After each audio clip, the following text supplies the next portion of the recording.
तो कभी हम अपने दोस्तों से, याद रखना बड़ी अच्छी बात है, आपके जो जो फ्रेंड्स हैं, दोस्त हैं, उनसे पूछना कि आप बताओ मेरे अंदर कौन कौन सी बुराई है जो आपको अच्छी नहीं लगती।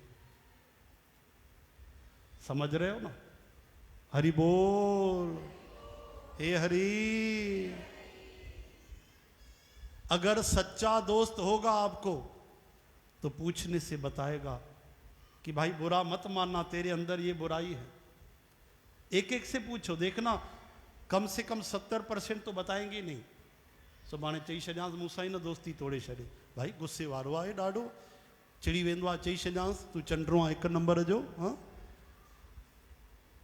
तव्हां काॾे था आंगुर खणो पिया या? अरे राम। तो देखो भाई, जो अच्छे दोस्त होंगे, सच्चे दोस्त, वो आपको बताएंगे, लेकिन आप बुरा मत मानना। और आपको किसी को बताना है तो स्वार्थ के लिए नहीं, कि आपका स्वार्थ पूरा नहीं होता, किसी को बताओ तो सच्ची बात बताओ।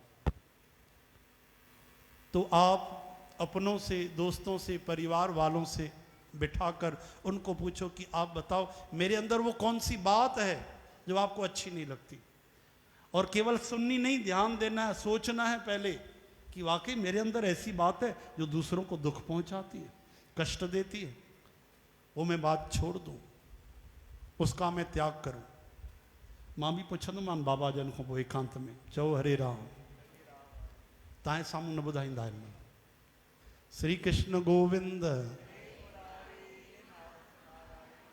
सच्चे दोस्त बताएंगे, फिर आप उनको ध्यान में रखो, है ना? बड़ों से पूछो, माता पिता से पूछो, उनसे पूछो, जो आपके संग रहते हैं वही तो जान पाएंगे, है ना? दोस्त साथ रहते हैं, माता पिता, भाई बहन, उनसे पूछो, सच्ची बात बताओ। फिर धीरे धीरे हम भीतर सुधार करें। छाती चवई तो के, हाँ इनसे भी पूछूंगा मैं रात को। हरे कृष्ण। हाँ बाकी दूर तो हमारी बुराई कन्हाई करेंगे। श्री कृष्ण गोविंद। ऐसे होता है भाई, देखो सत्संग सुने, श्रवण, सोचा कुछ भीतर जाके, मनन, फिर निधि ध्यासन, उस पर अमल करो। ये तीसरी बात बहुत जरूरी है। हम केवल श्रवण करते हैं, कभी सोचते नहीं कि आज सुना क्या। सुनकर थोड़ा सोचो, फिर उस पर हम चलना शुरू करें। बोल वृंदावन बिहारी लाल की।